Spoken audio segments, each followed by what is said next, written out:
So the spiritual Stockholm syndrome that is expressed in that comment section is something that should be studied.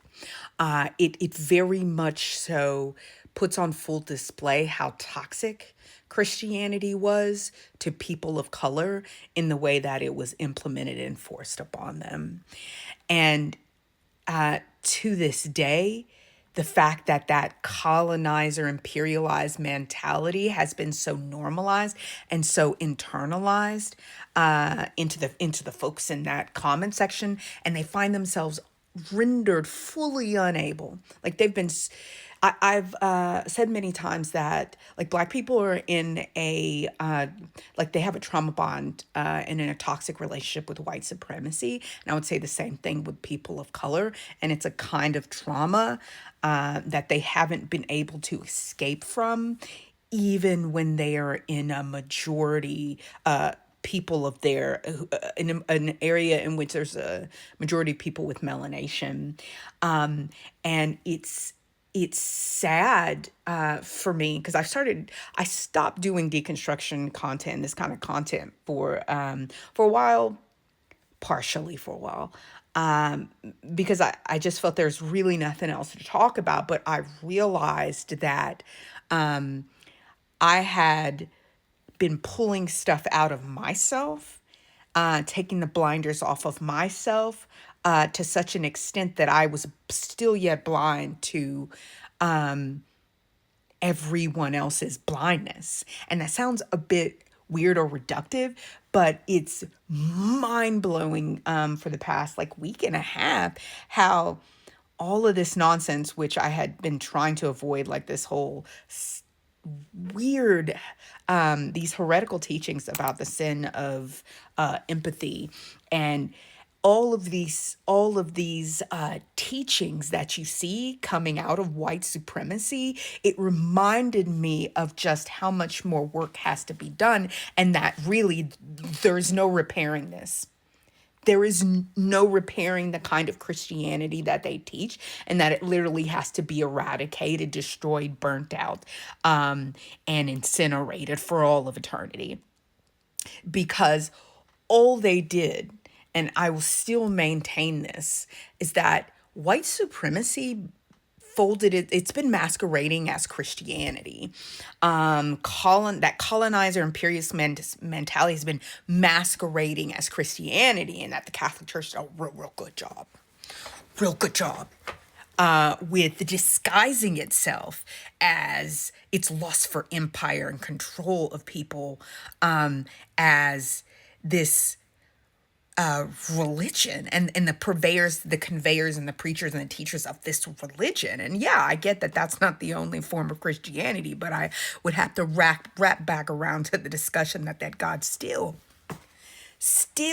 like its adherents make that God look so infantile and impudent, because that God can't exercise any form of version control and doesn't protect its own good name, as it allows toxicity to be folded into a belief system which the adherents, the Christians, say that God wants and requires that everyone to adopt.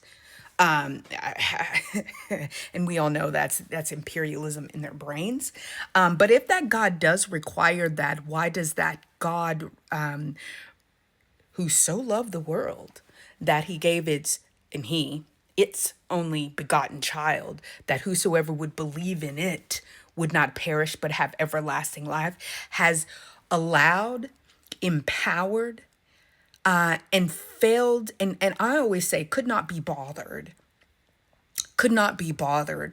to prevent that belief system from being more a romantic magnum opus to greed, lust, empire, selfishness, that it has become, and in many ways has always been.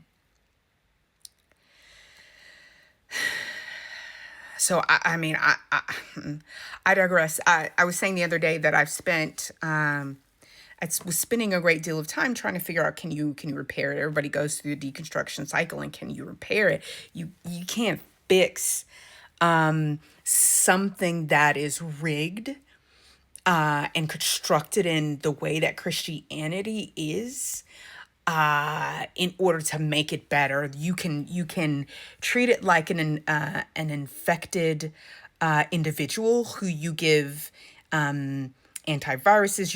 You suppress that virus generation, but that core failure will always be there, and it it's sad, but I mean, after several thousand years, I mean, that God might as well just reinvent itself. As society as it presently is, so filled with hate and destruction, is really on a collision course for another culling, if it doesn't stop. And I don't even think World War III would be the worst of what we would see. uh and these weird ideas that evangelicals have about the end times won't even begin to touch the horror of what could be generated out of that. But anyway, maybe I should create my own form of Revelations, create a whole series of books on that, and give a reinvention of these crackpotty ideas of like people with a colonized, supremacized mind. Because that whole Left Behind series is, although we were in rapture, pun intended, because of it, I realize now that the times that we're walking through, that all of that rigged, especially in the American context, and sorry for the yapping, but it rigged in part the inactivity and the lack of preparedness that we're seeing right now. It rigged that to occur. And you had a group of people who were taught to be escapists, who were taught the end was coming, and that really things are gonna keep getting worse and worse. I don't know if you were taught that these things are gonna get worse and worse, because the Bible is a complete book about the future of what's going to occur, and the things written in Revelations has set up a ticking clock that's ticking us ever and ever closer to the return of Christ. And so it put people into a mindset of just being escapists who didn't have to like fix the world they've broken.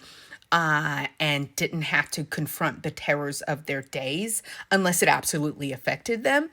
And so you now have a person like myself, who is ever, forever an optimist, is sitting staring.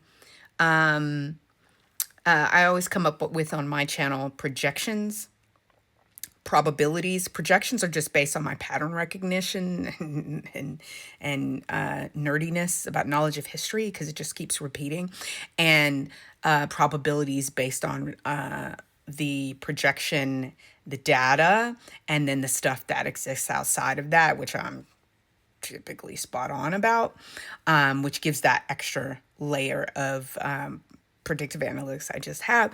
But I'm staring, and it's why I had decided, like, I was like, I don't even know if I'm going to talk about it anymore, but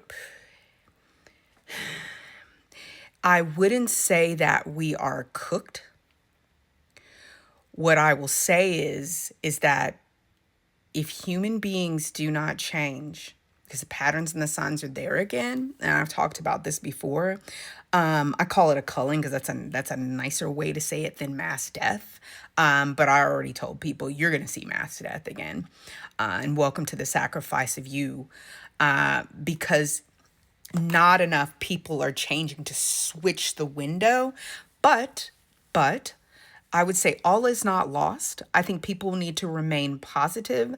I hopefully what we're seeing will shock people into waking up and changing. The problem is that the alarm has been on for so long, people don't hear it, and they're asleep to it. And so they're all walking around like, well, in a couple of years, things will get better. We see these times, they come and they go, instead of feeling the ring and the shattering scream of the alarm that is going off for humanity.